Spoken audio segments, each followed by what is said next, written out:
중환자실에 부모님을 모신 두 집이 있었습니다. 한 집은 단 석 달 만에 평생 모은 재산이 바닥나고 형제끼리도 등을 돌렸는데, 다른 한 집은 빚 한 푼 없이 손 꼭 잡고 따뜻하게 마지막을 배웅해드렸습니다.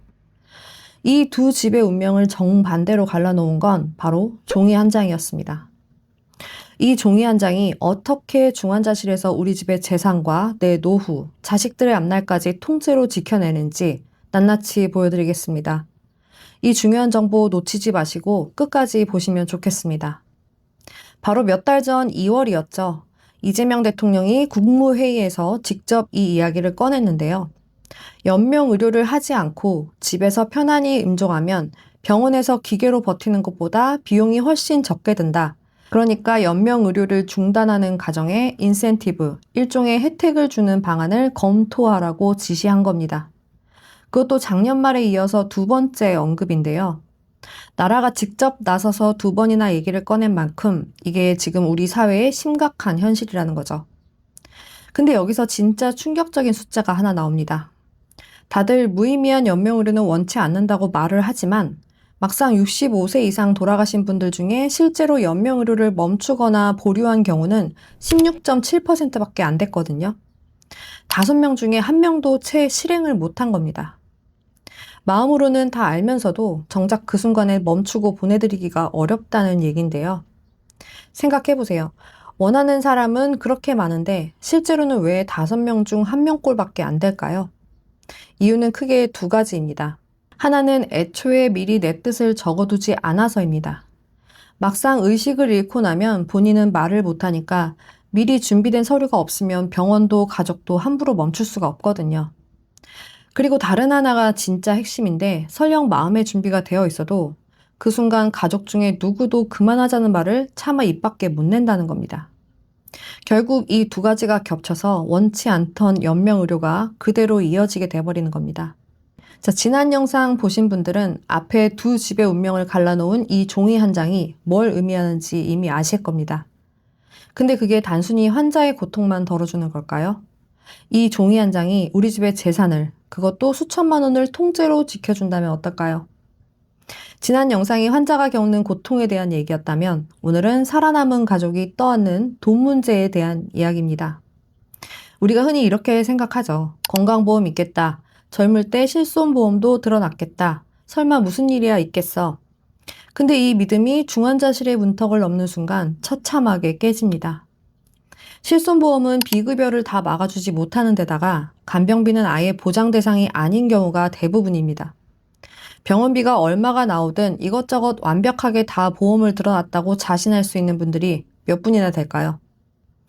그럼 실제로 돈이 얼마나 빠져나가는지 살짝만 짚어볼게요. 상급 종합병원 중환자실은 병원과 환자 상태에 따라 다르겠지만 본인 부담만 해도 하루 수만 원대가 나올 수 있습니다. 여기에 인공호흡기나 혈액투석 같은 처치가 더해지고 비급여와 간병비까지 붙으면 부담은 빠르게 커집니다. 특히 24시간 간병은 하루 13만 원에서 15만 원, 간병비만 한 달 400만 원입니다. 어르신들의 한 달 국민연금을 통째로 갖다 버도 모자란 돈이 그것도 매달 끝이 안 보이게 빠져나가는 겁니다. 근데 여기서 제가 진짜 하고 싶은 말은 이겁니다. 사실 이 영상 보시는 분들, 이 비용 모르고 있다가 이제 와서 놀라시는 분들은 없을 겁니다. 막연하게라도 어마어마하게 돈이 들 거라는 건 다들 이미 알고 계시거든요. 문제는 알면서도 놓지 못한다는 겁니다. 돈이 무서운 줄 뻔히 알면서도 차마 내 가족의 손을 놓을 수가 없는 겁니다. 그게 우리 마음이죠. 그렇게 누구도 결정을 내리지 못한 채 통장만 말라가는 시간이 시작되는 겁니다. 아까 그 16.7%라는 숫자가 바로 이 마음을 그대로 보여주는 겁니다. 자, 그럼 멈추지 못한 이 시간 동안 돈이 어떤 순서로 빠져나가는지 보겠습니다. 처음엔 부모님 예금과 연금 통장이 먼저 녹습니다. 부모님께서 평생 모은 돈이 의미 없는 연명의료비로 빠져나갑니다. 그게 바닥을 보일 때쯤 그 다음 차례가 부모님 인생 전부인 집입니다. 담보로 대출을 받거나 최악의 경우엔 평생 살던 집을 팔아야 하는 상황까지 몰리게 됩니다. 문제는 거기서도 안 끝난다는 겁니다. 부모님의 자산이 다 말라버리면 결국 자식들의 노후 자금, 손주들의 학자금까지 손이 가게 됩니다. 지금 당장 나가는 수천만 원이 단순히 그 돈만 사라지는 게 아닙니다. 20년, 30년 뒤에 내 노후를 받쳐줄 미래 자산의 뿌리까지 통째로 뽑혀 나가는 거거든요. 부모님 한 분의 연명의료에 들어가는 돈이 우리 집 3대의 살림을 흔들어 버릴 수도 있는 겁니다. 근데 돈만 무너지면 차라리 다행입니다. 진짜 비극은 돈이 사라진 자리에 반드시 금이 가는 게 하나 더 있다는 거죠. 바로 수십 년 쌓아온 가족 간의 정입니다. 연명의료가 길어지면 누가 돈을 더 낼지, 누가 간병을 더 할지를 두고 보이지 않는 신경전이 시작되거든요. 각자 형편이 다르니까 부담의 무게를 절대 똑같이 나눌 수가 없습니다. 나는 대출 갚느라 허덕이는데 형편 더 나은 형이 더 내야 되는 거 아니냐? 나는 직장까지 그만두고 병수발 다 들었는데 돈만 붙이면 다냐? 나는 아이들이 있으니 자식 없는 누나가 돈을 더 내는 게 맞지 않냐? 이런 서운함이 쌓이고 쌓이면 결국 깊은 상처로 남습니다. 슬프게도 부모님 떠나신 뒤에 누가 더 희생이냐를 따지다가 유산 다툼으로 번져서 법정까지 가는 집도 정말 많거든요. 결국 돈 때문에 풍비박산 나는 가족들이 한두 집이 아닙니다. 자, 그럼 이제 진짜 핵심을 말씀드리겠습니다. 이 모든 비극을 미리 막은 집들은 공통점이 딱 하나 있었습니다. 바로 그 종이 한 장, 사전 연명의료 의향서를 미리 써뒀다는 겁니다. 이게 왜 그렇게 강력하냐면 의향서를 써두면 무의미하게 기계로 고통스러운 시간만 끄는 대신 호스피스 완화 의료라는 전혀 다른 길을 선택할 수 있게 되거든요. 호스피스가 뭔지 잠깐만 짚고 넘어가겠습니다.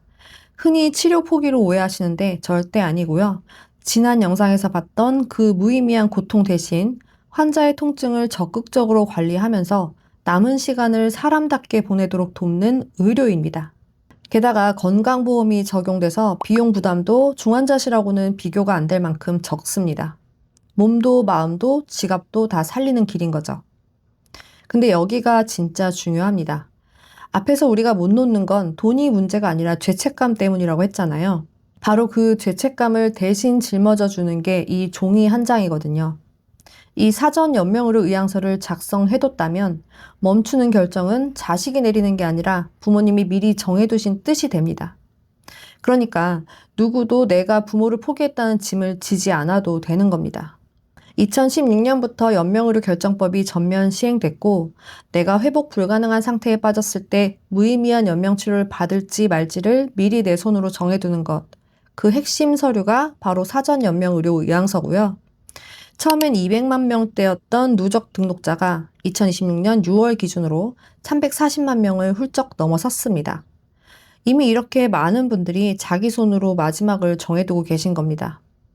작성하는 것도 전혀 어렵지 않습니다. 가까운 보건소나 지정된 의료기관에 가시면 19세 이상 누구나 그 자리에서 작성할 수 있습니다. 돈이 드는 것도 아니고 시간도 오래 걸리지 않습니다. 나라에서도 앞으로 주민센터나 온라인에서도 더 쉽게 등록할 수 있게 접근성을 더 넓혀가겠다고 밝힌 상황이고요. 이 종이 한 장 써두는데 들이는 30분이 나중에 우리 가족의 수천만 원 재산과 가족 간의 우애, 그리고 무엇보다 자식들의 죄책감까지 통째로 덜어주는 겁니다. 자, 지난 영상하고 오늘 이야기를 한 번에 정리하겠습니다. 지난번엔 연명의료가 환자 본인에게 얼마나 잔인한 고통인지를 봤고, 오늘은 그 시간이 남은 가족의 통장과 우애까지 어떻게 무너뜨리는지를 봤습니다. 환자의 고통도 가족의 파탄도 결국 막아내는 방법은 똑같습니다. 미리 써두는 종이 한 장, 사전 연명의료 의향서입니다. 이건 가족을 포기하는 종이가 아니라 남은 가족이 죄책감 없이 부모님을 편안히 보내드릴 수 있게 해주는 가장 현실적인 사랑입니다. 아직 지난 영상 안 보신 분은 꼭 챙겨보시고 오늘 영상이 도움되셨다면 사랑하는 가족들과도 이 이야기 한번 꼭 나눠보시길 바랍니다. 지금 영상 보시는 여러분의 집은 어느 쪽이실까요? 종이 한 장으로 미리 지켜둔 집일까요? 아니면 아직 아무 준비 없이 그날을 맞을 집일까요? 댓글로 남겨주시면 같은 고민하는 다른 가족들께도 큰 힘이 됩니다. 구독하고 알림 설정 해두시면 우리 가족과 내 돈 지키는 정보로 또 찾아오겠습니다.